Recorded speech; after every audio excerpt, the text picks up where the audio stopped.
तो जय हिंद एवरीवन। आज बताने वाले हैं क्लास 12 हिंदी का एक संपूर्ण मॉडल पेपर हल करने वाले हैं। दोस्तों, मैंने एक पिछले वीडियो में बताया था आपको कि कॉपी कैसे लिखते हैं, उसका पार्ट 1 पढ़ पाया था। आज पार्ट 2 पूरा मतलब कंप्लीट एक मैराथन डालेंगे मॉडल पेपर के। ठीक है, तो अपने चैनल को लाइक, सब्सक्राइब और सपोर्ट बनाए रखें। अपने चैनल का नाम है गामा क्लासेस 24। ठीक, तो चलते हैं, शुरू करते हैं। तो ये 2022 का ये चौथा सेट आज हम कंप्लीट करने वाले हैं। जैसे कि आप देख सकते हैं कि 2022 का चौथा सेट आज हम कंप्लीट करने वाले हैं और देखेंगे ये कि बोर्ड में कॉपी कैसे लिखी जाती है। बोर्ड में कॉपी लिखने का मेथड ही कुछ विद्यार्थियों को नहीं पता होता है कि बोर्ड में कॉपी लिखना कैसे है। कुछ विद्यार्थी कहते हैं कि दोनों तरफ लाइन करना, कि ये करना वो करना। आज मैं बताऊँगा, आपका सिंपल मेथड बताने वाला हूँ कि 2022 में 2024 के बोर्ड एग्जाम में कॉपी आपको कैसे लिखनी है। तो चलिए वीडियो को शुरू करते हैं। देखिए, लिखा है 2022 का चौथा सेट है, ये कंप्लीट मॉडल पेपर है एक तरीके से मान लीजिए इसको। और ये जो सेट है ये आपके 2024 में, फिर 2024 में आने की इसकी कुछ प्रतिशत संभावना है आने की। ठीक है, तो वीडियो को शुरू करते हैं। जैसा कि आप देख सकते हैं वीडियो की पहला क्वेश्चन लिखा कि 100 अजान एक सुजान के लेखक का नंबर लिखा भारतेंद्र, हरिश्चंद्र, प्रताप नारायण मिश्र, बाल श्याम सुंदर दास और बालकृष्ण भट्ट। ये आपके सामने लिखा है, पर इसको आपको ये दिखाना है कि कॉपी पर कैसे लिखना है, बोर्ड की कॉपी पर। ठीक है, मेरे पास बोर्ड की कॉपी तो नहीं, मैं अपने घर खुद की कॉपी पर लिख के दिखाऊंगा। ठीक, तो दिखाते हैं, ले चलते हैं अपनी कॉपी पर। तो विद्यार्थियों आ गए हैं अपनी कॉपी पर और दिखाते हैं। जैसा कि तुम्हारे सामने पहला क्वेश्चन था आपके सामने कि 100 अजान एक सुजान के लेखक हैं। 100 अजान एक सुजान के लेखक हैं भारतेंद्र, हरिश्चंद्र, प्रताप नारायण मिश्र, श्याम सुंदर दास और बालकृष्ण भट्ट। तो ये आपके सामने विकल्प दिए हैं। अब कोई लिखना कैसे है, कुछ कुछ कुछ जो विद्यार्थी हैं वो तो एग्जाम सीट की कॉपी पर प्रश्न ही उतारने लगते हैं और उसके बाद ये विकल्प उतारने लगते हैं और फिर एक टिक लगाते हैं, जो इसका बिल्कुल गलत तरीका है, जिससे विद्यार्थी आप फेल होने की संभावना बन सकती है। ठीक है, तो आपको ये नहीं करना, मैं बताने वाला हूँ सिंपल सा मेथड। आपको क्या करना है, पहले अपनी एक कॉपी मिलेगी, मेरे पास बोर्ड की कॉपी तो नहीं है पर ये कॉपी है घर की। आपको यहाँ पर लिखना, ये कुछ एरर बने हैं, ठीक है, इनको आप दिमाग में मत लगाना कि जब फिजिक्स की कुछ है। ठीक है, खंड का सबसे पहले आपको लिखना है फ्रंट पेज पर। आपको फ्रंट पेज पर खंड का लिखना है। जैसा कि विद्यार्थी आप देख सकते हैं कि पहले खंड का लिखना है, आपको पहले लिखना है खंड का को एक बॉक्स में बंद कर देंगे जिससे कुछ अट्रैक्टिव दिखे। खंड का को लिखते फिर नीचे आ जाते हैं, फिर लिखते हैं प्रश्नोत्तर संख्या 1, प्रश्नोत्तर संख्या 1, प्रश्नोत्तर संख्या 1 डालेंगे। फिर बहुविकल्पी प्रश्नों को सबसे आसान हल करने का तरीका है, जैसे कि हमारे मॉडल पेपर की सीट पर लिखा था कि देखिए आप कि 100 अजान एक सुजान के लेखक कौन है, तो भारतेंद्र, हरिश्चंद्र, प्रताप नारायण मिश्र, श्याम सुंदर दत्त। तो 100 अजान एक सुजान के लेखक है बालकृष्ण भट्ट, बालकृष्ण भट्ट। तो इसका मतलब पहले का चौथा सही। तो बोर्ड में कैसे लिखना है कि प्रश्नोत्तर संख्या 1 का नंबर का चौथा विकल्प और जो सही है उसको लिखना है। का नंबर का 1 नंबर के का नंबर का चौथा विकल्प सही और उसको लिखना है। का नंबर का चौथा विकल्प सही और उसको लिखना है। सेम कंडीशन पर दूसरे सेकेंड प्रश्न पर हम पढ़ते हैं। देखिए उसमें क्या लिखा है, उसमें लिखा है सामने कि राष्ट्र का स्वरूप निबंध के लेखक हैं। राष्ट्र का स्वरूप निबंध के लेखक का नंबर डॉक्टर वासुदेव शरण अग्रवाल, आचार्य रामचंद्र शुक्ल, पंडित दीनदयाल उपाध्याय, डॉक्टर हजारी प्रसाद द्विवेदी। तो राष्ट्र का स्वरूप जो डॉक्टर वासुदेव शरण अग्रवाल हैं, जो कि आपके किताब में ही दिए गए हैं, आपको इनको पढ़कर ही जाना और इनका जीवन परिचय तो बहुत वेरी इंपॉर्टेंट है। राष्ट्र का स्वरूप निबंध के लेखक है, मतलब खा नंबर का पहला सही। तो आपको बोर्ड की कॉपी पर लिखना है खा नंबर का जो पहला सही है कि खा नंबर का पहला डॉक्टर वासुदेव शरण अग्रवाल। अगर वीडियो अच्छी लग रही है तो लाइक सब्सक्राइब जरूर करें। खा नंबर का पहला। ठीक, चलते हैं नेक्स्ट क्वेश्चन की ओर। नेक्स्ट क्वेश्चन लिखा है कि ध्रुव यात्रा कहानी के लेखक हैं। ध्रुव यात्रा कहानी के लेखक हैं अमरकांत, मुंशी प्रेमचंद, यशपाल और जैनेन्द्र कुमार। तो ध्रुव यात्रा जो कहानी के लेखक हैं वो है जैनेन्द्र कुमार। इसके साथ साथ आपका मॉडल पेपर भी हल होता जाएगा, क्योंकि मैंने इसको बहुत पहले से ही लिख कर रख लिया, जिससे आपका टाइम बचे, क्योंकि बोर्ड एग्जाम आपके बिल्कुल नज़दीक आने वाले हैं। ठीक है, आपको एकदम बिल्कुल तैयारी प्रैक्टिस ताबड़तोड़ चल रही होगी। ठीक है, मैं इसको केवल मॉडल पेपर सोल्यूशन दे रहा हूँ आपको, जिससे आपकी प्रैक्टिस का अंदाजा हो सके। लिखा ध्रुव यात्रा कहानी के लेखक है नंबर 1 अमरकांत, मुंशी प्रेमचंद, यशपाल और जैनेन्द्र कुमार। तो ध्रुव यात्रा के जो कहानी के लेखक है वो है जैनेन्द्र कुमार, जैनेन्द्र कुमार, जैनेन्द्र कुमार। तो गा नंबर का चौथा। तो आपकी बोर्ड की कॉपी में लिखना है गा नंबर का IV जैनेन्द्र कुमार,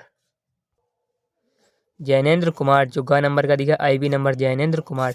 चलते हैं नेक्स्ट क्वेश्चन की और। नेक्स्ट क्वेश्चन हमारे सामने लिखा है कि विद्या निवास मिश्र निबंधकार हैं। ललित निबंधों के, विचारात्मक निबंधों के, मनोवैज्ञानिक निबंधों के, भावात्मक निबंधों। उसका राइट आंसर है ऑप्शन ए। तो विद्या निवास मिश्र हैं निबंधकार, वो ललित निबंधों के हैं। तो गा नंबर का पहला सही किसको आपको बोर्ड की कॉपी में कैसे लिखना देखिए, गा नंबर का पहला। तो घा नंबर का पहला, घा नंबर और ललित निबंधों के, ठीक है। आपको इस प्रकार से लिखना है, जो क्वेश्चन सही है उसको लिखना है, उसके बाद का खा का तो क्रम से लिखना है, ठीक है। आपको बोर्ड कॉपी पर ऐसे ही सेम टू सेम लिखना, एक भी नंबर आपका नहीं कटेगा। 100 में 100 नंबर आने की गारंटी देता हूँ मैं, 100 में 100 नंबर क्योंकि मैंने बोर्ड एग्जाम में 100 में 90 अंक खुद प्राप्त किए हैं, ठीक है। तो चलते हैं नेक्स्ट क्वेश्चन की ओर। नेक्स्ट क्वेश्चन है अपना प्रश्नोत्तर संख्या 2। प्रश्नोत्तर संख्या 2, जैसा कि विद्यार्थियों आप देख सकते हैं कि प्रश्नोत्तर संख्या 2 पर आ चुके हैं। हिंदी साहित्य का इतिहास लिखने वाले सर्वप्रथम विद्वान है। तो हिंदी साहित्य का ये भी सेम बहुविकल्पी प्रश्न है। अगर विद्यार्थियों आपने 70 क्वेश्चन बहुविकल्पी मेरे नहीं किए हैं तो डिस्क्रिप्शन में आपको इसका लिंक मिल जाएगा, या फिर मेरे वीडियो के चैनल पर चले जाएं आप, तो उसमें आपको हिंदी के संपूर्ण विकल्पी की मैराथन मिलेगी। अगर उससे एक भी क्वेश्चन बाहर चला जाए तो मुझसे कहना, ठीक है। उसको भी आप वीडियो को देख कर जरूर जाना चाहिए। 2 का नंबर दिया है कि हिंदी साहित्य का इतिहास लिखने वाले सर्वप्रथम विद्वान हैं डॉक्टर ग्रियर्सन गारसा दास तासी। 3 नंबर में दिया है कि डॉक्टर राम कुमार वर्मा, ये बहुत एकांकीकार हैं। एकांकीकार लिखता है, एक बोर्ड में क्वेश्चन आ सकता है कि किसी एक एकांकीकार लेखक का नाम लिखिए, तो आप लिख सकते हैं कि डॉक्टर राम कुमार वर्मा। ये क्वेश्चन वेरी इंपॉर्टेंट है एकांकीकार के ऊपर। लिखा आचार्य रामचंद्र शुक्ल, तो इसका राइट आंसर है हिंदी साहित्य का इतिहास लिखने वाले सर्वप्रथम विद्वान जो हैं आचार्य रामचंद्र शुक्ल। तो आपको बोर्ड की कॉपी पे लिखना है कि 2 नंबर का चौथा आचार्य रामचंद्र शुक्ल। तो पहले तो अपनी कॉपी में लिखना है प्रश्नोत्तर संख्या 2। तो ले चलते हैं अपनी कॉपी पर। जैसा कि विद्यार्थी देख सकते हैं कि प्रश्नोत्तर संख्या 2 को आपको उसी तरीके से लिखना है और डबल लाइन करना है, जिससे काफ़ी एग्जाम में अट्रैक्टिव दिखे। और जैसा क्वेश्चन था अपना कि हिंदी साहित्य का इतिहास देखते हैं अपना, ये हिंदी साहित्य का इतिहास लिखने वाले सर्वप्रथम विद्वान है। तो 2 नंबर का जो अपने आचार्य रामचंद्र शुक्ल है, ये सही आंसर है। तो 2 का IB नंबर बिल्कुल सेम कंसेप्ट लिखेंगे जैसे पिछले हमने प्रश्नोत्तर संख्या 1 में लिखा है कि का नंबर का IB आचार्य रामचंद्र शुक्ल, का नंबर का IB आचार्य रामचंद्र शुक्ल, ऐसे आपको लिखना है, ठीक है। चलते हैं नेक्स्ट क्वेश्चन की ओर। नेक्स्ट क्वेश्चन दिखा रहा है, देखिए नेक्स्ट क्वेश्चन लिखा है कि मलिक मोहम्मद जैसी किस धारा के कवि को माना जाता है। तो मलिक मोहम्मद जैसी जो है ज्ञान मार्ग के उद्भव संत काव्य धारा के कवि, ज्ञान मार्ग की शाखा के सूफी काव्य धारा के कवि, सगुण भक्ति काव्य धारा के कवि। वेरी इंपॉर्टेंट क्वेश्चन है। तो ये खा का इसका राइट आंसर है ऑप्शन नंबर 3, सूफी काव्य धारा। क्या सूफी काव्य धारा का, सूफी काव्य धारा का। तो इसको लिखना कैसे है, प्रश्नोत्तर संख्या 2 को आप तो पहले ही लिख चुके हैं। खा का तीसरा नंबर। तो बोर्ड अपनी कॉपी में देखते हैं कैसे लिखना है कि खा का चौथा नंबर सगुण भक्ति धारा का, सगुण भक्ति धारा का, सगुण भक्ति धारा का, ठीक है। चलते हैं नेक्स्ट क्वेश्चन की ओर। नेक्स्ट क्वेश्चन जो लिखा है इसमें, नेक्स्ट क्वेश्चन लिखा जो है इसमें लिखा है कि रीत काल को श्रृंगार काल नाम दिया है। तो रीत काल को श्रृंगार काल नाम दिया है मित्र बंधुओं ने, राम शंकर शुक्ल रसाल ने, विश्वनाथ प्रसाद मिश्र ने, आचार्य रामचंद्र शुक्ल।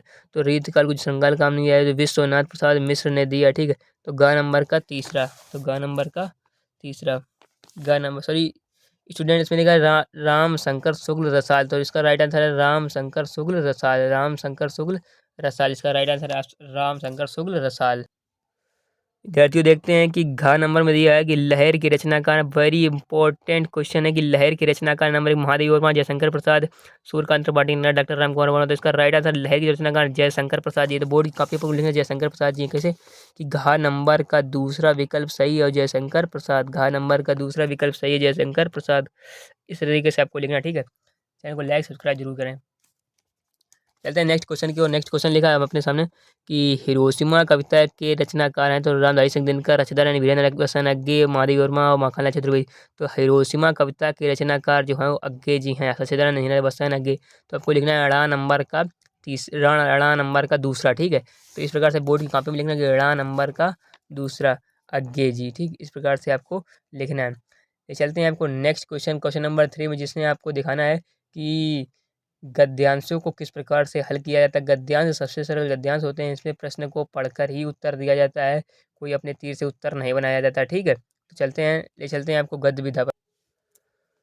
तो विद्यार्थियों आ चुके हैं हम लोग प्रश्नोत्तर संख्या 3 पर। दिए गए गद्यांशों पर आधारित निम्नलिखित प्रश्नों के उत्तर लिखिए। ठीक है। तो जिसे दिया कि जन का प्रवाह अनंत तक होता है, 7 वर्षों में भूमि के राष्ट्रीय इनाम प्राप्त किया गया है।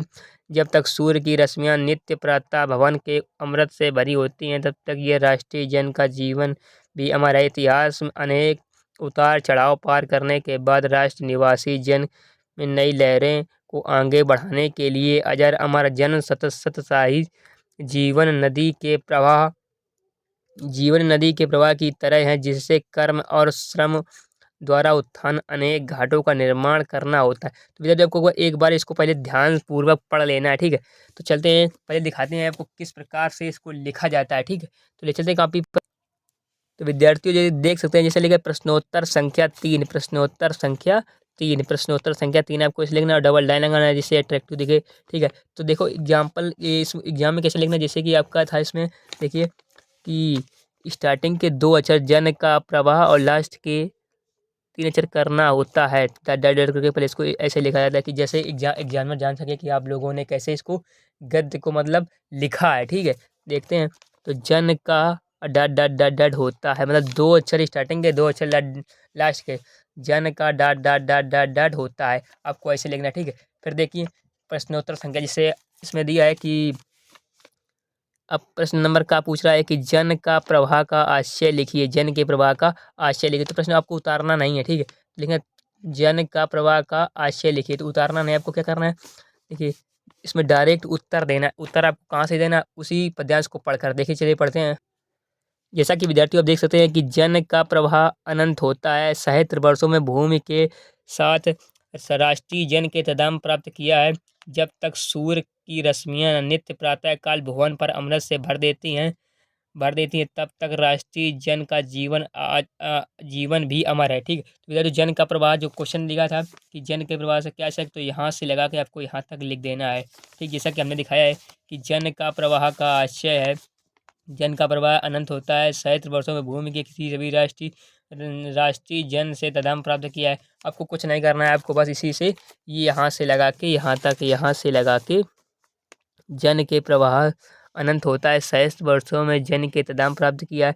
आप यहाँ तक भी लिख सकते हैं और आप यहाँ तक भी लिख सकते हैं, ठीक है। यहाँ तक लिख सकते हैं और यहाँ तक लिख सकते हैं। यहाँ हमने यहाँ तक इसको लिया, ठीक। जन का प्रवाह अनंत होता है, सहस्त्र वर्षों में भूमि के सभी 7 राष्ट्रीय जन में तदाम प्राप्त किया। आपको इस प्रकार से प्रश्न संख्या 1 को हल कर देना, ठीक है। तो अब डालते हैं खा नंबर में चलते हैं आपको।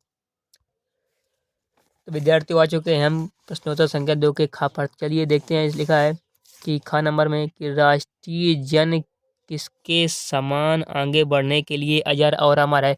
तो इस क्वेश्चन को इसी गद्यांश में हमको छांटना है। देखिए ये वाली लाइन पढ़िए कि राष्ट्रीय निवासी जन का जीवन, सॉरी यहाँ से इस लाइन को पढ़िए कि राष्ट्रीय जन का जीवन भी अमर है। इतिहास में उतार चढ़ाव पाने के लिए राष्ट्रीय निवासी नई उठती लहरों से आगे बढ़ने के लिए अजय और अमर। तो विद्यार्थियों आपको यहाँ से राष्ट्रीय निवासी जन नई उठती लहरों से आगे बढ़ने के लिए अजर और हमारे यहाँ से यहाँ तक आपको लिखना है, आपका बिल्कुल राइट आंसर हो जाएगा। यहाँ से लगा कर राष्ट्रीय निवासी जन नई उठती लहरों से आगे बढ़ने के लिए अजय और हमारा यहाँ से लगाकर यहाँ तक आपको भर देना है। ये आपका राइट आंसर हो जाएगा किसका, प्रश्नोत्तर संख्या 3 के खा का, ठीक है। तो देखिए कैसे लिखें कि राष्ट्रीय निवासी जन नई उठती लहरों से आगे बढ़ने के लिए अजर और अमर है। इस प्रकार से आपको लिखना है। चलिए ले चलते हैं क्वेश्चन नंबर 3 के गा। तो विद्यार्थियों हम लोग आ चुके हैं प्रश्नोत्तर संख्या 3 के गा पर। उत्थान के घाटों का निर्माण कैसे होता है। तो यही जो क्वेश्चन का आंसर है इसी पर गद्यांश में छुपा हुआ। देखें ये वाली लाइन पढ़ते हैं, जिससे कर्म और श्रम के द्वारा उत्थान के अनेक घाटों का निर्माण करना होता है। तो यहाँ से लगा के आपको यहाँ तक भर देना, ठीक है। इसमें कोई बहुत बड़े बड़े आंसर नहीं लिखे जाते हैं, लगभग 1 से 2 लाइन तक के लिखे जाते हैं। तो लिखते हैं अपनी अभ्यास पुस्तिका में किस प्रकार से लिखा जाता है कि ग नंबर का कर्म और श्रम के द्वारा ही उत्थान के अनेक घाटों का निर्माण होता है। इस प्रकार से आपको लिखना है, ठीक है। तो ले चलते हैं आपको नेक्स्ट क्वेश्चन की ओर। नेक्स्ट क्वेश्चन में जो है वो इसी का अथवा मिलेगा आपको। देखिए जैसे आप देख सकते हैं नेक्स्ट क्वेश्चन में इसी का अथवा मिल रहा है। एक इसको करना चाहिए, मैंने इसमें दोनों में से एक ही किया है, ठीक है। और पद्यांश की ओर ले चलते हैं, पद्यांश की ओर। पद्यांश के इस प्रकार से लिखना है आपको, ठीक है। पद्यांश देखते हैं। विद्यार्थियों, पद्यांश इस वीडियो में हम नहीं बताएंगे, क्योंकि पद्यांश की एक स्पेशल मैराथन हम लेके आ रहे हैं कल पद्यांश के ऊपर। पद्यांश के मतलब जितने भी मोस्ट इंपॉर्टेंट रिपीटेड पद्यांश हैं या फिर पद्यांश आने की संभावना, उन पद्यांशों को लिखेंगे। तो ले चलते हैं अपने नेक्स्ट क्वेश्चन की ओर। पद्यांश को आज हम छोड़ रहे हैं, ठीक है। तो ले चलते हैं आज हम आपको कि प्रस्तुत पद, ये सब पद्यांश को छोड़कर ले चलते हैं कि निम्नलिखित में से किसी एक लेखक साहित्य परिचय देते हुए उनकी कृतियों का उल्लेख दीजिए। अर्थात अब जीवन परिचय लिखने वाले हैं, जीवन परिचय लिख कर दिखाने वाले। जीवन परिचय कैसे लिखा जाता है? कुछ विद्यार्थियों का कहना है कि जीवन परिचय जो है वो जीवन परिचय किस प्रकार से लिखा जाता है। कुछ लोग कहते हैं कि शॉर्ट बॉक्स में, आपने देखा हो किताब में कि शॉर्ट बॉक्स में ऐसे लिखा होता है वो वाला, या फिर पूरा लॉन्ग, या फिर उनका जीवन परिचय कैसे। तो मैं आज उन सबकी समस्याओं को दूर करने वाला हूँ। देखिए, ले चलते हैं आपको अपनी कॉपी पर।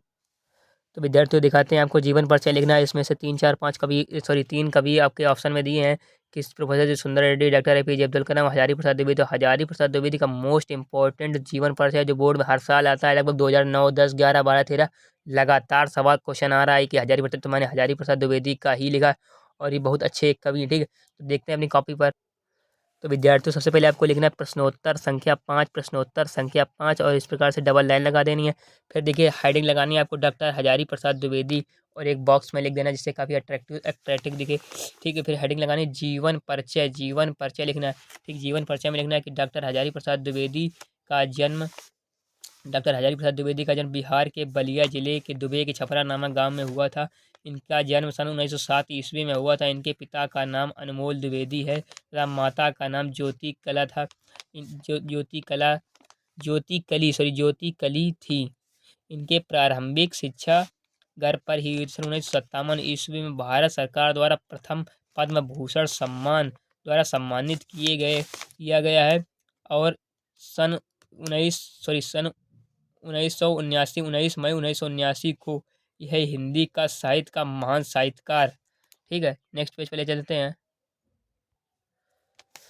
विद्यार्थी आ चुके हैं हम प्रश्न संख्या 5 पर। डॉक्टर हजारी प्रसाद द्विवेदी जीवन परिचय देखेंगे। डॉक्टर हजारी प्रसाद द्विवेदी जी का जन्म बिहार के बलिया जिले के दुबे के छपरा नामक ग्राम में हुआ था। बहुत ही अट्रैक्शन लिखा है कि ग्राम में हुआ था। इनका जन्म जो है 1907 ईस्वी में हुआ था। इनके पिता का नाम जो है अनमोल द्विवेदी था तथा इनकी माता का जन्म ज्योति कली थी। ज्योति कली देवी थी, जिसे लिख दी ज्योति कली देवी थी। फिर आगे चलते हैं। इनकी प्रारंभिक शिक्षा घर पर ही हुई।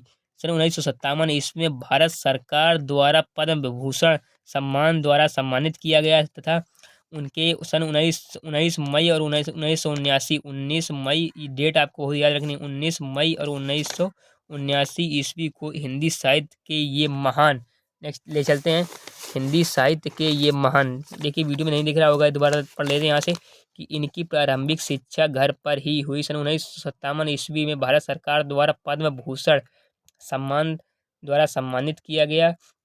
भारत सरकार के पद्म भूषण से इनको सम्मानित किया गया। फिर यहाँ से लिखा है कि सन 19 मई और 1979 को हिंदी साहित्य के महान, ले चलते हैं नेक्स्ट क्वेश्चन पर। नेक्स्ट पेज से पहुँचने पहले आज हम आपको बता दें कि ये जो है अपनी ही भाषा में लिखा गया और इसकी डेट जो लिखी है 1957 1979, इसको बहुत ही अच्छी तरीके से आपको याद कर लेना, ठीक है। तो चलते हैं यहाँ पर हम पहुँच गए हिंदी साहित्य के महान, और नेक्स्ट पेज पर चलते हैं। हिंदी साहित्य के महान साहित्यकार हमेशा के लिए चिर निद्रा में सो गया, चिर निद्रा में सो गया। ले चलते हैं नेक्स्ट हेडिंग साहित्य परिचय, क्योंकि आप क्लास 12 के ही एग्जाम देने जा रहे हैं, तो क्लास 12 के एग्जाम में जो है साहित्य परिचय और जीवन परिचय 2 ही परिचय पूछे जाते हैं, ठीक है। बाद बाकी सभी रचनाएं लिखनी होती है, बस जीवन परिचय आपका कंप्लीट हो जाता है, ठीक है। तो देखते हैं क्या लिखा है साहित्य परिचय में कि डॉक्टर हजारी प्रसाद द्विवेदी हिंदी के एक महान साहित्यकार थे तथा कामा लगा के लिखना निबंधकार थे, उपन्यासकार थे और संपादक, आलोचक तथा इतिहासकार, और उसके बाद एक अच्छे वक्ता और एक कुशल अध्यापक की भूमिका निभाई है। मतलब ये एक साहित्यकार थे, निबंधकार थे, उपन्यासकार थे, संपादक थे, आलोचक थे और इतिहासकार के साथ साथ एक अच्छे टीचर थे अर्थात अध्यापक थे। फिर यहाँ से लिखा है कि इनकी मुख्य अभिनव भारती तथा विश्व भारती रचना, इन्होंने मतलब एक अभिनव भारती और विश्व भारती की रचना की है। ये हिंदी वीडियो को थोड़ा दिखाते हैं कि ये हिंदी तथा संस्कृत के प्रकांड विद्वान थे। हिंदी तथा संस्कृत के प्रकांड विद्वान थे। इन्होंने बांग्ला, उर्दू, अंग्रेजी आदि विषयों का ज्ञान धारण किया है। ठीक है, किया है। फिर ये लिख लेते हैं कृतियों की मेन मोस्ट इंपॉर्टेंट कृतियाँ ही हैं। ठीक है, बोर्ड में कृतियाँ 3 नंबर में आ जाती हैं और 2 नंबर का आपका जीवन परिचय और साहित्य परिचय होता है, और 3 नंबर की कृतियाँ होती हैं। ठीक है, प्रमुख कृतियाँ जो हैं, इन्होंने अपने साहित्य में अनेक कृतियों की रचना की है। इस प्रकार से आपको लिखना है बोर्ड कॉपी में कि नंबर 1, इन्होंने अपने साहित्य में अनेक कृतियों की रचना की है। फिर निबंध संग्रह में आपको लिखना है कि अशोक के फूल, कुटज, कल्पलता, आलोक पर्व।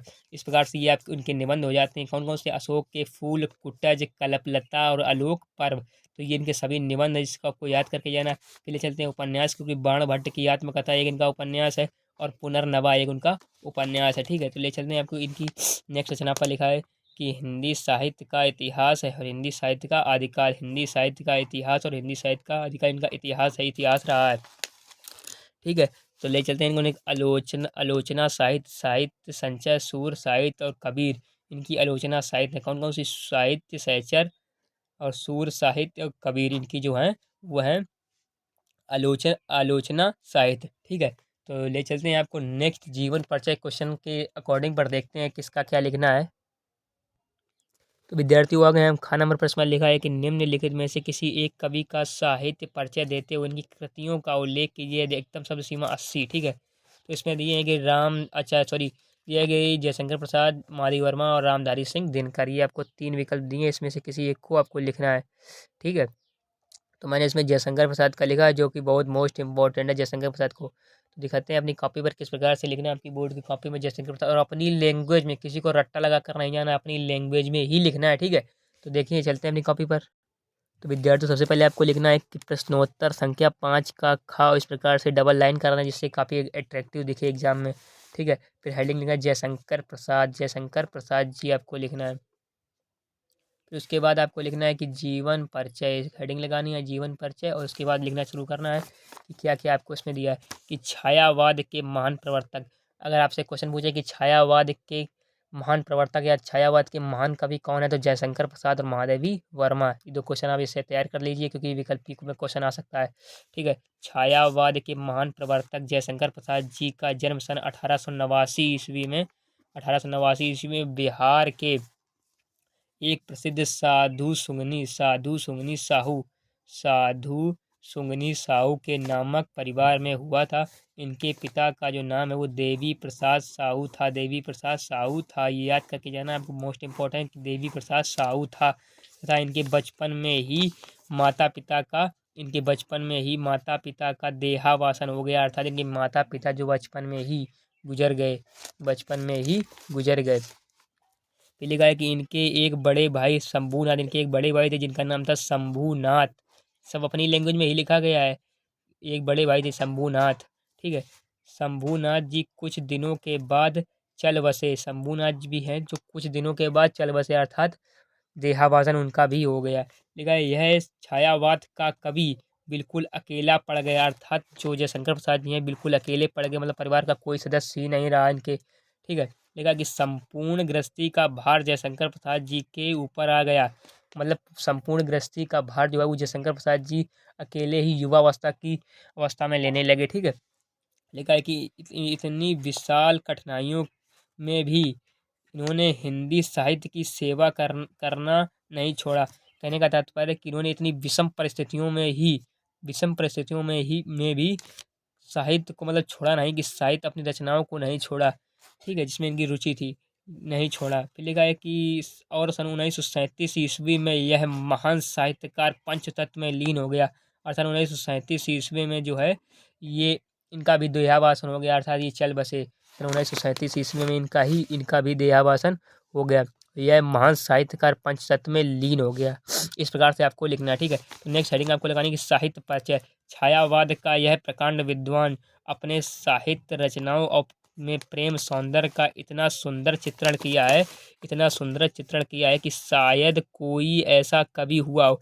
कहने का तात्पर्य है, इसको देखते हैं एक बार और, इतना अच्छे तरीके से लिखा गया है कि छायावाद का यह प्रकांड विद्वान अपने साहित्य रचनाओं में प्रेम सौंदर्य का इतना सुंदर चित्रण किया है कि शायद कोई ऐसा कवि हुआ हो। इन्होंने अपनी आंसू नामक रचना में इतना इतना सुनिपत तरह से सुनिपत तरह से विरह वेदना का चित्रण किया है। अर्थात इन्होंने अपनी आंसू नामक रचना में इस प्रकार से विरह वेदना और दुख का अनुभव किया है कि कामायनी में मानव जीवन, उनकी रचना कामायनी है जिसमें इन्होंने मानव जीवन का आध्यात्मिक चित्रण किया है। मानव जीवन का आध्यात्मिक चित्रण किया है इन्होंने अपनी साहित्य में कुल 67 रचनाएं। ये चलते हैं नेक्स्ट क्वेश्चन पर। इसमें लिखा है कि अपनी साहित्य में कुल 67 रचनाएं, लिखा है कि 67 रचनाएं की हैं। उन्हीं रचनाओं ने हिंदी साहित्य में एक इतिहास रच दिया। कितने अच्छी तरीके लिखा कि हिंदी साहित्य में उन्हीं रचनाओं ने इतिहास रच दिया। चलते हैं प्रमुख कृतियों की ओर। हेडिंग लगाने प्रमुख कृतियाँ। छायावाद के महान प्रवर्तक जयशंकर प्रसाद जी ने निम्न रचनाओं को लिखा या निम्न रचनाओं को प्रतिपादित किया। इस प्रकार से लिख सकते हैं, निम्न रचनाओं को प्रतिपादित किया है। देखते हैं आंसू, कामायनी, लहर, करुणालय, प्रेम पथिक, प्रेम राज, कानन, कुसुम और इत्यादि। देखते हैं एक बार और। आंसू, कामायनी, लहर, करुणालय, प्रेम पथिक, प्रेम राज, कानन, कुसुम इत्यादि। ठीक, इस प्रकार से आपको लिखना है। ठीक, ले चलते हैं आपको नेक्स्ट क्वेश्चन की ओर। नेक्स्ट क्वेश्चन क्या है विद्यार्थी, आ चुके हैं हम लोग। खंड का की ओर लिखा है कि दिए गए गद्यांशों से किसी एक का संदर्भ हिंदी में अनुवाद कीजिए। ये लिखा है, संस्कृत का है, इसको आपको हिंदी में लिखकर हिंदी में अनुवाद करना है। ठीक है, और इसमें आपको संदर्भ भी लिखना है। तो दिखाते हैं अपनी बोर्ड की कॉपी पर किस प्रकार से लिखना है और किस प्रकार से हेडिंग बनानी है। ठीक है, तो ले चलते हैं कॉपी पर अपनी।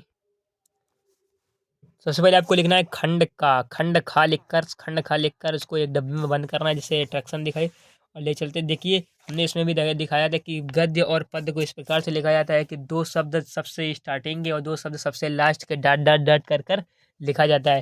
तो बिल्कुल सेम कंसेप्ट और इसमें भी लिखा है कि संस्कृत साहित्य डॉट डॉट डॉट डॉट करके हमने गर्वाणी इति भारती तक इसको लिखा है। देखिए कि संस्कृत साहित्य डॉट डॉट डॉट डॉट इति तक इसको हमने लिखा, बिल्कुल सेम तरीके से लिखा जिस प्रकार से हमने इसको गद्यांश में लिखा था पिछले वाले। ठीक है, तो इसकी हमें को क्या कर रही है, व्याख्या कर रही है। ठीक है, इस पर सबसे पहले लिखते हैं संदर्भ किस प्रकार से लिखा जाना चाहिए। देखिए लिखा है कि संदर्भ हेडिंग लगी है। संदर्भ मोस्ट इंपॉर्टेंट होता है, जो ये 2 नंबर में बनता है संदर्भ। ठीक है, 2 नंबर का संदर्भ होता है और लगभग 5 नंबर की जो है आपकी व्याख्या हिंदी अनुवादन होता है। ठीक है, तो देखिए संदर्भ की ओर चलते हैं। प्रस्तुत संस्कृत गद्य खंड के संस्कृत भाषायाम इस पाठ का नाम है, उसको आपको काले पेज से डबल इन्वर्टेड कॉमा में बंद करके लिखना जिससे अट्रैक्शन लगे। संस्कृत भाषायाम नामक पाठ से उद्धृत है। आपको इस प्रकार से संदर्भ लिखना। एक बार और पढ़ते हैं कि प्रस्तुत संस्कृत गद्य खंड के संस्कृत भाषायाम नामक पाठ से उद्धृत है। और इसकी व्याख्या की ओर ले चलते हैं। देखिए पहले पढ़ते हैं क्या लिखा है कि संस्कृत साहित्य आदि कवि वाल्मीकि, महर्षि व्यास, कवि कुल गुरु कालिदास, अन्य च भास भारसी भवभूतोद्यो महाकाव्य स्वकीयम ग्रथारत्नौ।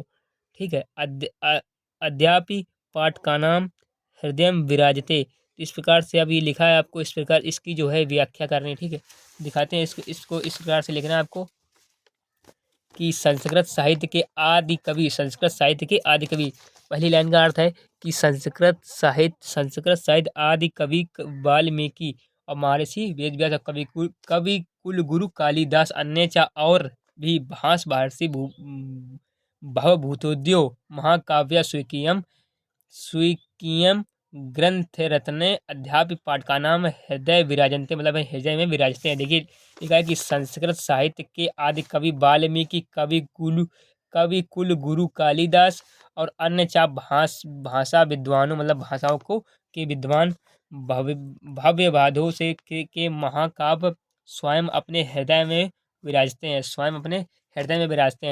नेक्स्ट लाइन पढ़ते हैं। लिखा है नेक्स्ट लाइन में पढ़ते हैं, लिखा कि इयम भाषा अस्माभिः मातृसम सम्माननीय वंदनीय च यतो भारत मातु स्वतंत्रम गौरवम अखंडतम संस्कृत मेडवक्ष संस्कृत तनयो सुरक्षितम संकेतम संकेतम। ठीक है, यहाँ तक आपको लिखना है। अब इसके आगे की व्याख्या करते हैं। लिखा है कि यहाँ तक हम लोग आ चुके थे। ठीक है, यहाँ से लिखेंगे कि भारत, या लिखना कि मातृभाषा के सम्मान सम्माननीय और वंदनीय और भारत माता स्वतंत्रता गौरव अखंडता संस्कृत साहित्य के संस्कृत भाषा में सुरक्षित है। यह संस्कृत भाषा सभी भाषाओं में प्राचीन श्रेष्ठ, इसलिए संस्कृत भाषा की भाषाओं में मुख्य और दिव्य भारतीय है। संस्कृत भाषाओं की मुख्य और देव भारतीय, इस प्रकार से आपको लिखना है। ठीक है, तो ले चलते हैं क्वेश्चन नंबर 8 की ओर। क्वेश्चन नंबर 8 का खा। विद्यार्थी आ चुके हैं प्रश्नोत्तर संख्या 8 के खा पर। इसमें लिखा है कि निंदतम नीत निपुणम यदि स्वतंत्रम लक्ष्मी समावेशम गच्छन्त आयस्ता। ठीक है, ये लिखा है आपको। इसमें एक ये भी लिखा है कि अदैव मरणंत युगे वनतम न्यनाथ पक्ष प्रविचलतम पदम व नधीरा। ठीक है, इस प्रकार से ये लिखा है, सुभाषित रत्नाकर से लिया गया पाठ से। ठीक है, और इसको दिखाएंगे हम अपनी कॉपी पर किस प्रकार से लिखा जाता है। इसमें एक अथवा ये भी लगा है कि सुखार्थिन सुखार्थिन कुतो विद्यार्थिन सुखम। ये मोस्ट इंपॉर्टेंट है, इसी को आज हम बताने वाले हैं। ठीक है, एक बार इसको पढ़ते हैं। क्या लिखा है कि सुखार्थिनो कुतो विद्यार्थिने सुखम सुखार्थी व त्याजते विद्या विद्यार्थी या त्याजते सुखम विद्या विवादायम धन मदायम शक्ति परेशान परिपीडनाय खलस्य साधु विपरीत में ज्याय दानाय चार रक्षणाय। मोस्ट इंपॉर्टेंट, ये हर साल आता है। ठीक है, इसी को आज हम देखने वाले हैं किस प्रकार से अपनी कॉपी पर लिखते हैं। ले चलते हैं इसको अपनी कॉपी पर। तो विद्यार्थी इस प्रकार से लिखना है कि प्रश्नोत्तर संख्या 8 का खा का अथवा। इस प्रकार से लिखना है कि प्रश्नोत्तर संख्या 8 का खा का अथवा। लिखना है कि हमने तो आपको बताया था कि इसमें 2 अक्षर स्टार्टिंग के 2 अक्षर लास्ट के। इस प्रकार से लिखना है, जिसमें दिया है कि सुखार्थिनो सुखार्थिन सुखार्थिन डॉट डॉट डॉट करके लिखना है कि चार अक्षराएं। ठीक है, इस प्रकार से लिखना चार अक्षराएं, मतलब 2 शब्द एक शब्द स्टार्टिंग या 2 शब्द लास्ट के डॉट डॉट करके लिखें, जिससे ये दिखे कि आपने इस वाले खंड का हिंदी अनुवादन किया है। ठीक है, देखते हैं कि सुखार्थिन डॉट डॉट डॉट रक्षणायम सुखार्थिन डॉट डॉट डॉट रक्षणायम, जिसमें बताया उसी तरीके से लिखना है आपको।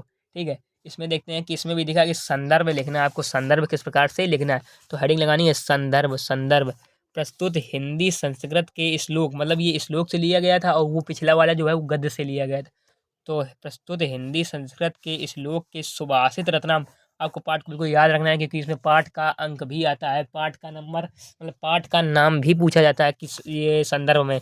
प्रस्तुत हिंदी संस्कृत के श्लोक के सुभाषित रत्नाई नामक पाठ से उद्धृत है। प्रस्तुत हिंदी संस्कृत के श्लोक के सुभाषित रत्नाई नामक पाठ से उद्धृत। कितना तो ईजी है। फिर ले चलते हैं आपको विद्यार्थियों कि हिंदी अनुवादन किस प्रकार से करना है। ठीक है, ये मोस्ट इंपॉर्टेंट है और सबसे सिंपल यही होता है। ठीक है, देखिए इसमें कहा कि सुखार्थिन कुतो विद्या, सुख चाहने वाले को विद्या कहाँ, विद्या चाहने वाले को सुख कहाँ। ठीक है, इसी विद्यार्थियों का जीवन होता है, तो इसको इस प्रकार से लिखना है। देखिए इसमें लिखना है कि सुख चाहने वाले को विद्या कहाँ मिलती है, सुख चाहने वालों को विद्या कहाँ मिलती है। पहली लाइन का आंसर हो चुका है। और विद्या चाहने वालों को सुख की प्राप्ति नहीं होती है। बात समझ लो क्या लिखा कि सुख चाहने वालों को विद्या कहाँ मिलती है और विद्या चाहने वालों को सुख की प्राप्ति नहीं होती है। ठीक है, ठीक है, अब आपको दिखाते हैं नेक्स्ट वाले लाइन का अर्थ क्या है। नेक्स्ट वाली लाइन पढ़ते हैं, एक बार देखते हैं। लिखा कि सुखार्थिन व त्याजते विद्या विद्यार्थीन या त्याजते सुखम। ठीक है, इसका अर्थ है कि विद्यार्थियों को, ये विद्यार्थी, इसका अर्थ है कि सुख की प्राप्ति, यहाँ लिखा अर्थात सुख चाहने वाले को विद्या त्याग देनी चाहिए। अर्थात जो सुख की प्राप्ति करना चाहे कि हम लेटे रहेंगे, हम ये करेंगे वो करेंगे, तो विद्या को त्याग, मतलब विद्या को त्याग दे। ये मतलब समझे कि विद्या जो है उसको नहीं मिलेगी, विद्या त्याग देनी चाहिए। और विद्या चाहने वाले को, विद्या चाहने वाले मतलब स्टूडेंट, विद्यार्थी, जो उसको सुख त्याग देने, मतलब सुबह उठना चाहिए, दूसरों की तरीके सुबह नहीं सोना चाहिए, तो सुख त्याग देना चाहिए। इसका ये राइट आंसर था। ठीक है, फिर एक नेक्स्ट लाइन पढ़ते हैं। नेक्स्ट लाइन में क्या लिखा है कि विद्या विवादायम धन मदायम शक्ति परेशा परेशा पर पीडना है। ठीक है, इसका अर्थ है कि विद्या विवादायम और धन मदायम, विद्या दुष्ट लोगों की जो विद्या है, इसका अर्थ है कि दुष्ट लोगों की जो विद्या है, दुष्ट लोगों की विद्या है, विवादों में और झगड़े के लिए है, झगड़े के लिए मतलब जो जो दुष्ट लोग होते हैं, जो दुर्जन लोग होते हैं, उनकी जो विद्या है वो झगड़े के लिए होती है, और धन मदिरा के लिए, और उनकी शक्ति दूसरों को परेशान करने के लिए। उनका जो धन है वो मदिरा पीने के लिए, दारू पीने के लिए होता है। और जो लिखा है इसमें कि धन मदा है, और लिखा है कि उनकी जो शक्ति दूसरों को सताने के लिए उपयोग होती है, दूसरों को सताने के लिए उपयोग होती है। विद्यार्थियों, कहने का तात्पर्य है कि दुष्ट लोगों की जो विद्या है वो विवादों में मतलब झगड़ों में प्रयुक्त होती है, और उनका जो धन है वो मदिरा मतलब दारू और अल्कोहल पीने में यूज होता है, और उनकी जो शक्ति है वो दूसरों को परेशान करने में अर्थात सताने के लिए उपयोग होता है। बात बिल्कुल जस्ट विपरीत देखिए, पढ़ते हैं इसकी लाइन को। लिखा है कि खलस्य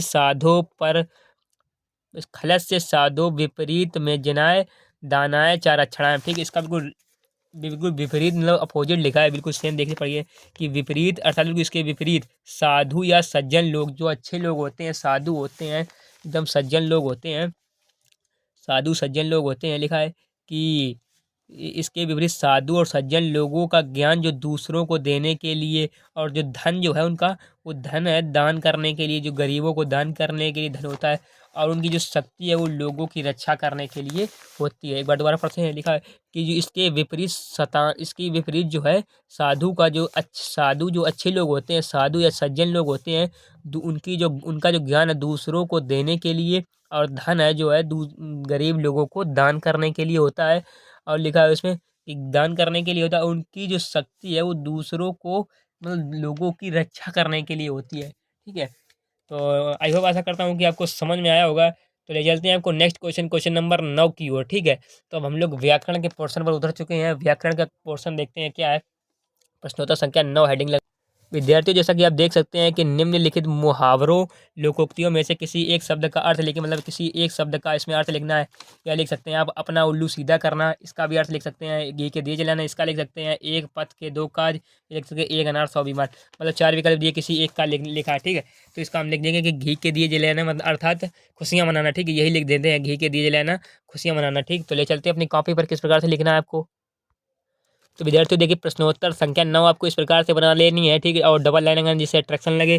ठीक है, तो देखिए बा नंबर का किस प्रकार से लिखना है कि घी के दिए जलाना, पहले बा लिखना, फिर इसकी घी के दिए जलाना, घी के दिए जलाना। फिर यहाँ पर लिखना एरो बना के खुशियाँ मनाना, खुशियाँ मनाना।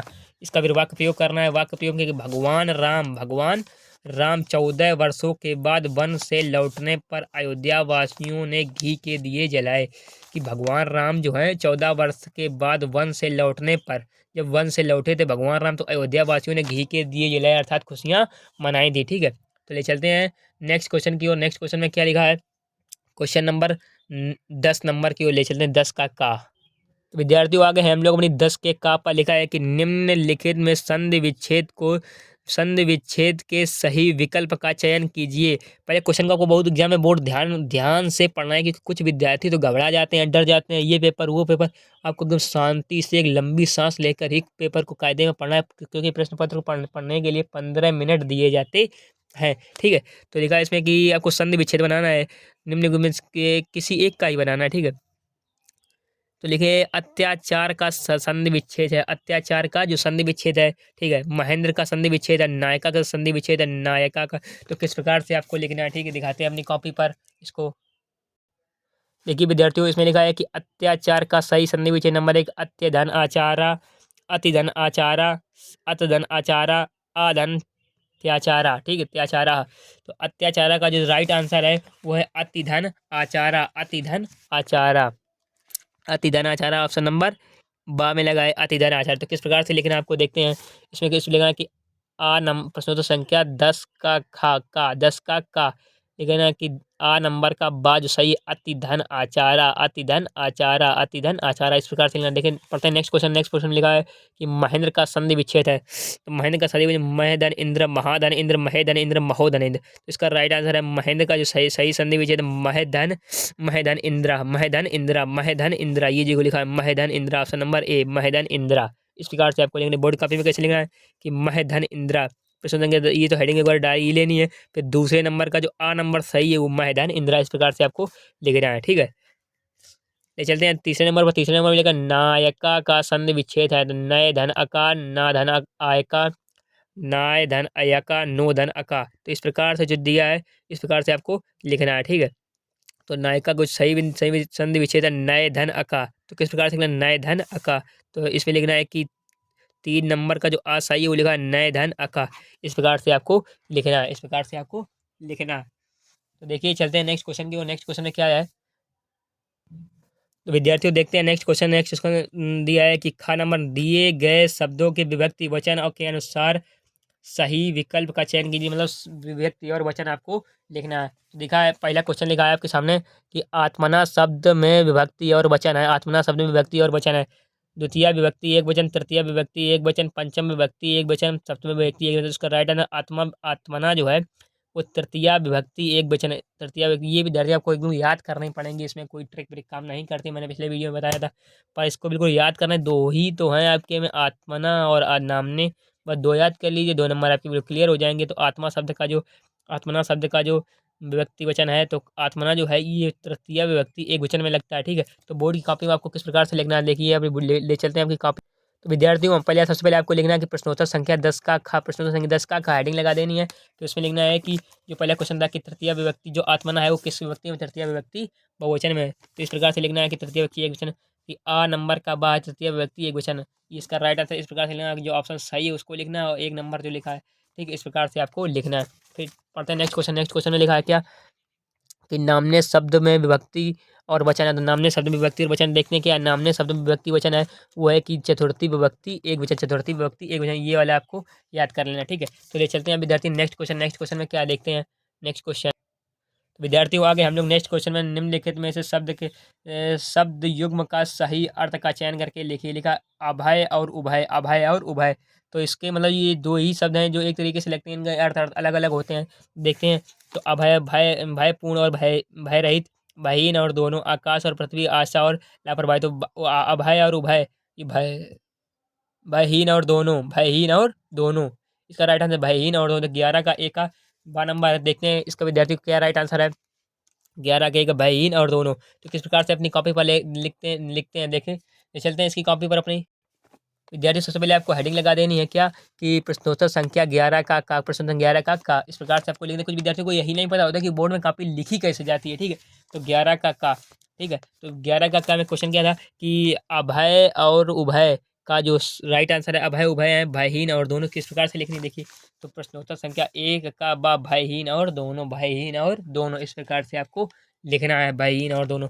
देखिए नेक्स्ट क्वेश्चन क्या है, इसमें दिया है कि कुल और कुल का जो राइट आंसर है, कुल और कुल, तो पूरा पूरा और अधूरा, यहाँ और वहाँ, इस ओर और उस ओर, वंश और किनारा। तो राइट आंसर वंश और किनारा, कुल और कुल। मैं पिछली वीडियो में बता चुका हूँ कि कुल और कुल क्या है, वंश और किनारा।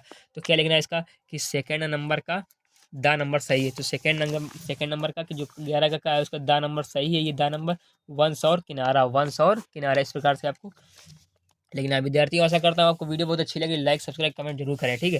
तो चलते हैं खा नंबर क्वेश्चन की ओर। देखिए विद्यार्थियों इसमें दिया है क्वेश्चन 11 नंबर क्वेश्चन के बाद कि निम्नलिखित शब्द में से किसी एक शब्द के 2 अर्थ लिखना है। आपको एक शब्द के 2 अर्थ लिखना है, ठीक है। इसे पत्र, पत्र माने पत्रा, पत्ता, और पत्र माने पेपर, ठीक है। इसे तीर, तीर मतलब नज़दीक, और तीर मतलब जो वो अर्जुन और कर्ण चलाते थे, तीर, ठीक, बाण जिसको कहते हैं। तो इसी प्रकार से किसी एक को लिखना है। ये सबसे नंबर 2 नंबर का है, आपको मिल जाएंगे 2 नंबर। देखिए कैसे लिखना है आपकी कॉपी पर, ये चलते हैं कॉपी पर। तो सबसे पहले हेडिंग लगानी है आपको प्रश्नोत्तर संख्या 11 का खा, प्रश्नोत्तर संख्या 11 का खा, हेडिंग लगा देनी है कि प्रश्नोत्तर संख्या 11 का खा। फिर आपको लिखना है कि तीर, तीर शब्द का है किनारा और बाण, किनारा और बाण, मैंने आपको बताया किनारा और बाण, ठीक है। तो अब ले चलते हैं आपको नेक्स्ट क्वेश्चन। नेक्स्ट क्वेश्चन में क्या है देखिए, देखते हैं नेक्स्ट क्वेश्चन। विद्यार्थियों देखते हैं क्वेश्चन नंबर 11 का गाज, देखते हैं कि लिखा है निम्नलिखित वाक्यांशों का सही शब्द का चयन करके लिखना है, सही शब्द देख के लिखना है। जिसका ज्ञान कम हो, अल्पज्ञ, अज्ञेय, अनजान और अक्षम। तो इसका जो राइट आंसर है, जिसका ज्ञान कम हो उसको कहते हैं अल्पज्ञ, उसको कहते हैं अल्पज्ञ, ठीक। तो इसको अपनी कॉपी पर किस प्रकार से लिखना है कि जिसका ज्ञान कम हो, अल्पज्ञ। 4 विकल्प दिए, इसको नहीं नोट करना है, केवल आपको देखो जिसका ज्ञान कम हो इसका केवल आंसर लिखना है, क्योंकि आप बोर्ड में आंसर सीट लिखने जाते हैं, ठीक है। आंसर सीट पर आंसर लिखने जाते हैं, प्रश्न उतारने नहीं। तो देखते हैं किस प्रकार से लिखने हैं, जल्दी कॉपी पर आपको सबसे पहले लिखना प्रश्नोत्तर संख्या 11 का गा, प्रश्नोत्तर संख्या 11 का गा लिखने के बाद आपको लिखना है कि 1 नंबर का आ सही अल्पग, 1 नंबर का आ सही उसको लिखना अल्पग, ठीक है। पढ़ते हैं नेक्स्ट क्वेश्चन। नेक्स्ट क्वेश्चन में देखो ये लिखा है आपके सामने कि जंगल में स्वयं लगने वाली आग को क्या कहते हैं? जंगल में स्वयं लगने वाली आग को हमने बताया पिछली वीडियो कि दवाग्नि कहते हैं, दवाग्नि कहते हैं, दवाग्नि कहते हैं। जंगल में स्वयं लगने वाली आग को हम कहते हैं दवाग्नि, ठीक है। तो किस प्रकार से अपनी कॉपी पर लिखते हैं देखिए, ये लिखा है कि 2 नंबर का दवाग्नि, ठीक है, इसको कहते हैं 2 नंबर का दवाग्नि। विद्यार्थी ले चलते हैं अपनी नेक्स्ट क्वेश्चन पर। नेक्स्ट क्वेश्चन में क्या कह रहा है देखिए, देखते हैं नेक्स्ट क्वेश्चन। विद्यार्थी आ गए हैं नेक्स्ट क्वेश्चन पर, क्योंकि बिल्कुल सेम बोर्ड का ही पेपर, मतलब बोर्ड के 2022 के सेट में आया हुआ ही पेपर है, 2022-23 के सेट में आया हुआ पेपर है, इसलिए इस पेपर को मैं हल करवा रहा हूँ कि इससे बहुत ही क्वेश्चन रिपीट हो रहा है इस सेट से, ठीक है। तो इस सेट को आप कंप्लीट कर कर ही जाना, ठीक है, बोर्ड में 90+ अचीव करके ही आना। तो विद्यार्थियों हम लोग गा नंबर क्वेश्चन पर आ चुके, लिखा है कि निम्नलिखित में किसी 2 वाक्यों को शुद्ध करके लिखना, आपको मतलब शुद्ध गलती है उसको शुद्ध करना है। जिस कृष्ण और राधा नृत्य कर रहा है, कितना गंदा लग रहा है कि कृष्ण और राधा नृत्य कर रहा है, कृष्ण और राधा नृत्य कर रहे हैं, कृष्ण और राधा नृत्य कर रहे हैं, इस प्रकार से आपको लिखना कर रहे हैं, ठीक है। एक बात को इसमें लिखा कि सूर्य पूर्व में निकलता है, सूर्य पूर्व में निकलता है, पूर्व, ठीक है। देखिए किस प्रकार से अपनी कॉपी पर लिखते हैं, इसको सूर्य पूर्व में निकलता है, इसमें पूर्व सही कर देंगे, उसमें नृत्य कर रहे हैं, ठीक है। देखते हैं अपनी कॉपी पर किस प्रकार से लिखना है। तो विद्यार्थियों सबसे पहले लिखना है आपको कि प्रश्नोत्तर संख्या 11 का घा, प्रश्न 11 का घा, ठीक है। और लाइन अंडरलाइन कर रहे हैं, फिर लिखना है आपको कि कृष्ण और राधा नृत्य कर रहे हैं, 1 नंबर डाल के डायरेक्ट लिख देना कृष्ण और राधा नृत्य कर रहे हैं। फिर इसमें सेकंड नंबर डाल के लिखना कि सूर्य पूर्व में निकलता है, सूर्य पूर्व में निकलता है, ठीक है। तो ये आशा करता हूँ विद्यार्थियों आपको वीडियो बहुत अच्छी लग रही है, लाइक सब्सक्राइब कमेंट जरूर करें, ठीक है। तो ले चलते हैं नेक्स्ट क्वेश्चन 12 नंबर के का पर, ठीक है, 12 नंबर का।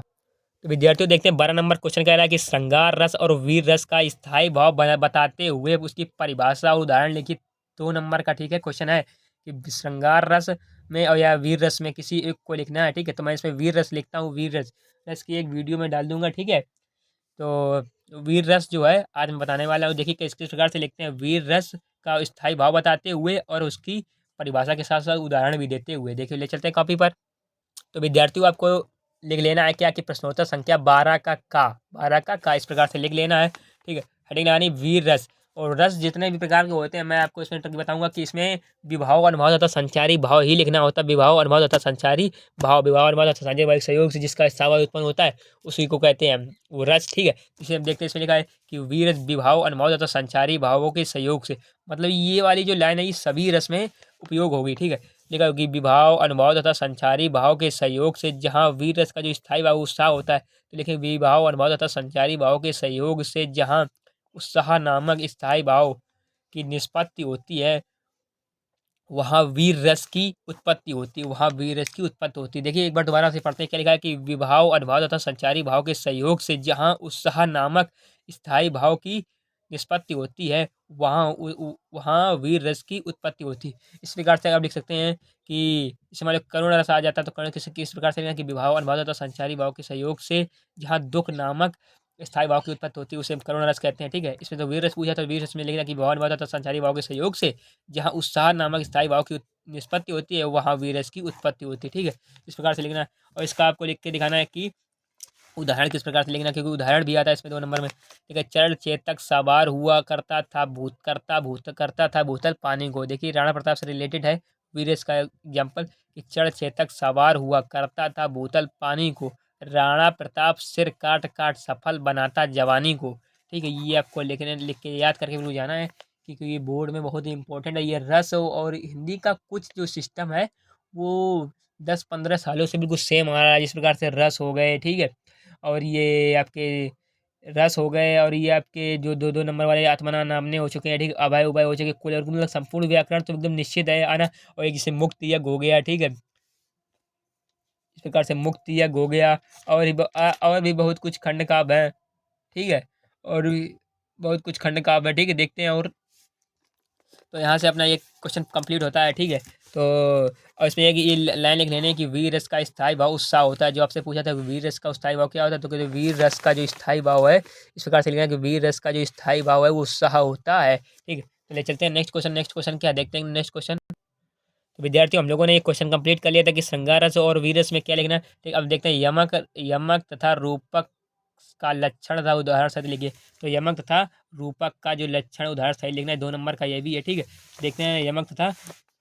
तो लिखना सबसे पहले प्रश्नोत्तर संख्या 12 का खा। प्रश्नोत्तर संख्या 12 का मैंने रूपक अलंकार लिखा, लेकिन प्रश्नोत्तर संख्या 12 का खा आपको इस प्रकार से लिख लेना। प्रश्नोत्तर संख्या 12 का खा, प्रश्नोत्तर संख्या 12 खा यहाँ पे लिख देना अथवा। ठीक है, लिखते हैं प्रश्नोत्तर संख्या 12 का खा का अथवा। ठीक है विद्यार्थी, मैं रस की जो वीडियो हूँ वो एक अलग से वीडियो बना के डाल दूंगा। ठीक है, तो आज आपकी देखते हैं नेक्स्ट क्वेश्चन, रस की और मैं और अलंकार की नेक्स्ट वीडियो बनाकर ही डाल दूंगा। ठीक है, तो चलते हैं नेक्स्ट क्वेश्चन देखते हैं। इसको मैंने वही रस को अलंकार को छोड़ दिया, यमक अलंकार। चाहो तो मैं बता सकता हूँ कि यमक अलंकार जहाँ जहाँ रूपक अलंकार में बता सकता हूँ कि जो रूपक अलंकार होगा, रूपक अलंकार जो है जहाँ उपमेयों में उपमान की संभावना का वर्णन किया जाए वहाँ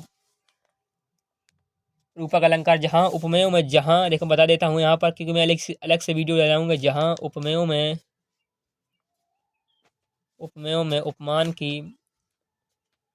उपमान की संभावना का वर्णन किया जाए, कि संभावना का वर्णन किया जाए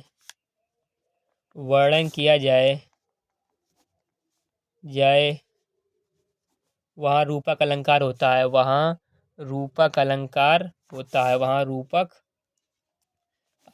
होता है। इस प्रकार से आपको लिखना है। ठीक है, मैं इसकी स्पेशल वीडियो बना दूंगा, रूपक अलंकार होता है। तो क्वेश्चन को भी छोड़ना है आपको, अगर समझ में नहीं आता था नेक्स्ट वीडियो में समझ लेना। अगर आपको समझ में आता तो एक बार पढ़ लेते हैं। जहाँ उपमेय में उपमान की संभावना का वर्णन किया जाए वहाँ रूपक अलंकार होता है। ठीक है, रूपक अलंकार होता है। ठीक है विद्यार्थियों, आज मैं पूरा सेट करके आपको बताने वाला हूँ। ठीक है, देखिए लिखा है कि दोहा छंद जो है, अभी मैं नेक्स्ट क्वेश्चन में बता दूंगा कि रूपक अलंकार किस प्रकार से होता है। ठीक है, नेक्स्ट क्वेश्चन में बताने वाला हूँ। ठीक है, लिखा कि दोहा छंद और सोठा छंद का लक्षण सही होता है। मतलब दोहा भी लिख, दोहा में दोहा लिखें या सोठा, दोनों में से एक लिखेंगे। ये सब रिपीटेड क्वेश्चन आने वाला होता है, यही आते हैं। तो दोहा जो शब्द है, दोहा छंद और सोठा छंद, तो सोठा छंद लिखा है, उसका लक्षण उदाहरण सही लिखना 2 नंबर में आता है। ठीक है, तो ले चलते हैं अपनी कॉपी पर, किस प्रकार से लिखना है आपको। हेडिंग बना लेनी है विद्यार्थियों आपको, प्रश्नोत्तर संख्या 12 का खा, प्रश्नोत्तर संख्या 12 का खा। ठीक है, तो अथवा लिखकर आपको लिखना है कि सोरठा यह एक अर्ध सम्मात्रिक छंद है, यह एक अर्ध सम्मात्रिक छंद है, यह एक अर्ध सम्मात्रिक छंद है। ठीक है, इसमें 4 चरण होते हैं, इसमें 4 चरण होते हैं, इसमें 4 चरण होते हैं। इसमें पहले चरण तथा तीसरे चरण में 11-11 मात्राएं होती है। इसमें पहले तथा तीसरे चरण में 11-11 मात्राएं होती हैं, और चौथे तथा तीसरे चरण में 13-13 मात्राएं होती हैं। अर्थात जो पहला चरण है, पहले चरण में और तीसरे चरण में 11-11 मात्राएं होंगी। पहले चरण तथा तीसरे चरण में 11-11 मात्राएं होंगी। इसे आपकी 4 चरण है, एक पहले चरण में और तीसरे चरण में 11-11 और दूसरे चरण में और चौथे चरण में 13-13 मात्राएं होती हैं। ठीक है, 13-13 मात्राएं होती हैं। वह चौथे चरण में 13 मात्राएं होती हैं, और अंत में लघु या गुरु होता है। अंत में लघु या गुरु होता है। लघु का मतलब होता है कि छोटा, तो गुरु का मतलब होता है ये एक, और ये गुरु होता है। ठीक है, ये गुरु है, ये लघु है। ठीक है, लघु और गुरु।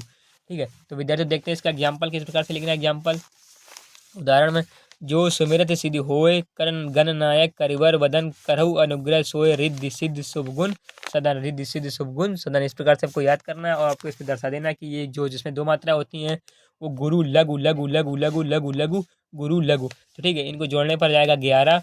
तो ये गण नायक करिवर वदन, इसको देखते हैं कि लघु लघु गुरु लघु लघु लघु लघु लघु लघु लघु लघु लघु। ठीक है, इसको जोड़ेंगे तो इसमें 11 मात्राएं आ जाएंगी, इसमें 13 मात्राएं आ जाएंगी। इसमें पहले तथा तीसरे चरण में 11-11 है, और दूसरे तथा चौथे में 13-13 मात्राएं होंगी। ठीक है, विद्यार्थी ले चलते हैं नेक्स्ट क्वेश्चन में क्या लिखा है आपको दिखाते हैं। तो विद्यार्थियों आगे हम लोग नेक्स्ट क्वेश्चन में दिखाते तो जो वही क्वेश्चन जो हमने वही छोड़ा था एग्जाम्पल के लिए, क्या कि यमक और रूपक शब्द के अलंकार का लक्षण उदाहरण सहित लिखिए। ठीक है विद्यार्थी, इसको आपको लिखाना, तो इसमें अथवा करके रूपक अलंकार हम आपको बताने वाले हैं कि रूपक अलंकार लक्षण तथा उदाहरण सही लिखिए। ठीक है, 2 नंबर का एक ले चलते हैं अपनी कॉपी पर, बहुत इंपॉर्टेंट है, इसको याद करके या ना इसको हल्के में मत लेना कि हल्के में कुछ नहीं है।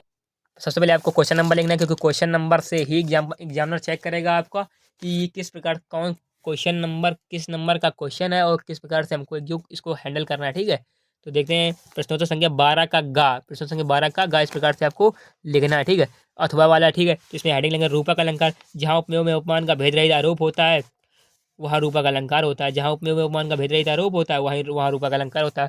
सबसे सिंपल तो ये होता है, जहाँ उपमेय में उपमान का भेद रहित आरोप होता है वहाँ रूपक अलंकार होता है। ठीक है, तो एग्जाम्पल देख लेते हैं क्या लिखा। एग्जाम्पल में लिखा है आपने कि गिरा अनिल मुख पंकज, गिरा अनिल मुख पंकज रोकी प्रगट नटराज निशा अवलोकी। सबसे सिंपल उदाहरण लिखा है और सबसे अच्छा एग्जाम्पल इसका लिखा है कि गिरा अनिल मुख पंकज रोकी प्रगट नटराज निशा अब लोकी। ठीक है, इस प्रकार से आपको लिखना है।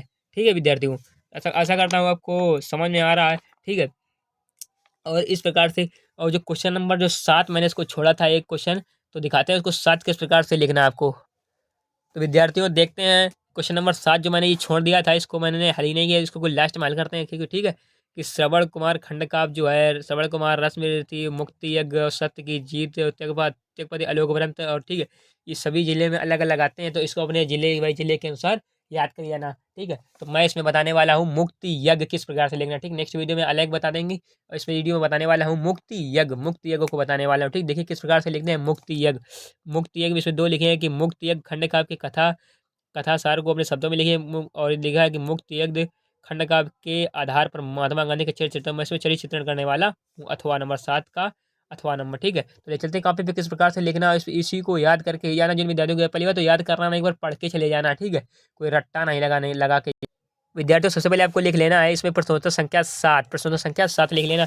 फिर हेडिंग, यहाँ पर हेडिंग लगानी है मुक्ति यज्ञ बीचों बीच, क्योंकि जो ये बड़ी हेडिंग है मुक्ति यज्ञ को आपको बीचों बीच बिल्कुल लगा देनी है। मुक्ति यज्ञ को एकदम बीचों बीच हेडिंग लगा देनी है। ठीक है विद्यार्थियों, तो मुक्ति यज्ञ की हेडिंग लग चुकी है। ठीक है, अब थोड़ा इसमें लिखते हैं क्या शॉर्टकट के फॉर्म में। देखिए कि सुमित्रा नंदन पंत ने मुक्त यज्ञ में गांधी जी का सुनिश्चित रूप से चरित्र चित्रण किया है। ठीक है, क्या कह रहा है इसमें कि सुमित्रा नंदन पंत, मुक्त यज्ञ के रचयिता कौन है, सुमित्रा नंदन पंत, याद रख के जाना सुमित्रा नंदन पंत। तो लिखा कि सुमित्रा नंदन पंत ने मुक्त यज्ञ में गांधी जी का सुनिश्चित रूप से चरित्र चित्रण किया है। ठीक है, इसमें पहली हेडिंग लगाते हैं, पहली हेडिंग दिखाते हैं आपको क्या लिखा है इसमें कि प्रभावशाली व्यक्तित्व। जिस प्रकार से मैंने लिखा है बिल्कुल सेम कंसेप्ट इसको आपको लिख के जाना है। ठीक है, कि प्रभावशाली व्यक्तित्व लिखा है कि मुक्ति यज्ञ के नायक महात्मा गांधी का व्यक्तित्व बहुत प्रभावशाली था, अर्थात उनका जो व्यक्तित्व बहुत प्रभावशाली था। उनकी वाणी में चुंबकीय प्रभाव था, उनका अर्थात उनकी वाणी जो है उनमें चुंबकीय प्रभाव था, एक दूसरे मैग्नेटिक रूप से खींचने का नहीं, कुछ लोगों का आकर्षण होता है बातचीत करने का। ठीक है, तो उसमें क्या था कि चुंबकीय प्रभाव था। तो उनका कहना था कि प्राण, इसमें एक कोटेशन के रूप में लिखना है कि इस प्रकार से जिससे एग्जामिनर को बहुत ही अच्छा लगे देखने की, कि प्राण त्याग दूंगा पद पर ही उठा सका ना यदि मैं नमक कर लौट ना आश्रम जाऊंगा जो स्वराज लौटा सका ना मैं। ठीक है, इस प्रकार से मैंने अपने बोर्ड एग्जाम में लिखा था, मेरे अच्छे मार्क्स आए। आप भी लिखें, आपके भी मार्क्स आएंगे, क्योंकि मार्क्स को कोई, ये कुछ विद्यार्थियों का कहना है कि नोट लगा देंगे, ये लगा देंगे, गड्डी, ये सब छूतियापंथी होती है, इसको मत लगा के जाना आप। ठीक है विद्यार्थियों, इससे फेल होने की आशंका रहती है। ठीक है, तो आपको पढ़कर जाना है और जितना है उतना ही करके आना है। ठीक है, पहले तो पेपर को पूरा अटेम्प्ट कीजिए और पूरा लिखिए, आपके मार्क्स आएंगे क्यों नहीं, जाएंगे कहाँ पर। ठीक है, तो एक बार और पढ़े थे कि प्राण त्याग दूंगा, इसको याद करके ही जाना है कि प्राण त्याग दूंगा पद पर ही उठा सका ना यदि मैं नमक कर लौट ना आश्रम जाऊंगा जो स्वराज लौटा सका। ठीक है, इस प्रकार से आपको लिखना है। ठीक है, नेक्स्ट हेडिंग देखते हैं किस प्रकार से लिखनी है। नेक्स्ट हेडिंग क्या है, एक हेडिंग तो हमने बता दी प्रभावशाली व्यक्तित्व, और नेक्स्ट हेडिंग देखते हैं। नेक्स्ट विद्यार्थियों नेक्स्ट हेडिंग देखते हैं। नेक्स्ट हेडिंग में क्या है कि सत्य अहिंसा व प्रेम के समर्थक, मुक्त यज्ञ के नायक महात्मा गांधी ने सत्य अहिंसा प्रेम का प्रबल समर्थक थे, अर्थात सत्य अहिंसा प्रेम के प्रबल समर्थक थे कौन, महात्मा गांधी प्रबल समर्थक थे। वे अपने जीवन को इन तीन आध्यात्मिक बलों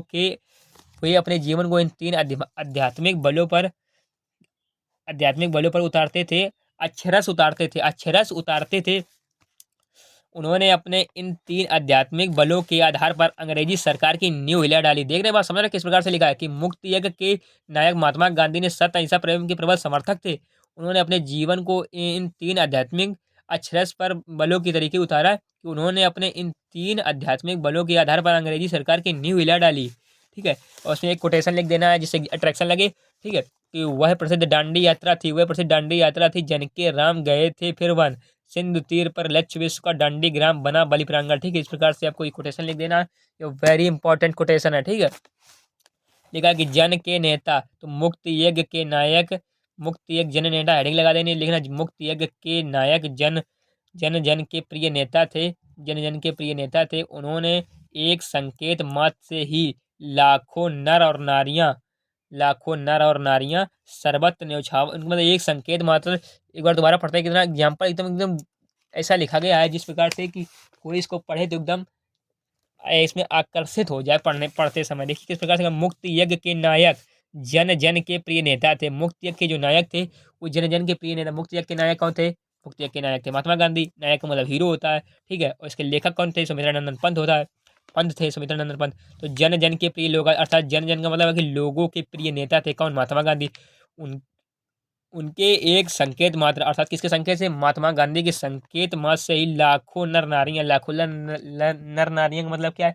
कि लाखों लोग, ठीक है, लाखों लाखों पुरुष और लाखों महिलाएं अपना सर्वत्र न्यौछावर करने के लिए तत्पर रहते थे, अपना सब कुछ देने के लिए तत्पर रहते थे, अर्थात प्राण तक देने के लिए तत्पर रहते थे। उन्होंने अंग्रेजों को भारत से भगाकर ही दम लिया। उन्होंने अंग्रेज को भारत से भगाकर ही दम लिया, ठीक है। तो इसमें एक कोटेशन लिख देंगे कि मुट्ठी भर हड्डियां बुलाती हैं, सब छात्र निकल पड़ते हैं बाहर, और लोग छोड़ घर द्वार मान पर हसबंदी गृह भर देते, ठीक है। तो इस प्रकार से ही लिखना है आपको। और नेक्स्ट हेडिंग देखते हैं। नेक्स्ट हेडिंग में क्या? नेक्स्ट हेडिंग जो है वो है महात्मा गांधी के अग्रदूत। मुक्त यज्ञ के नायक महात्मा गांधी जी ने अपना संपूर्ण मुक्त यज्ञ के नायक महात्मा गांधी जी ने अपना संपूर्ण जो जीवन है, संपूर्ण जीवन मानवता में ही समर्पित कर दिया।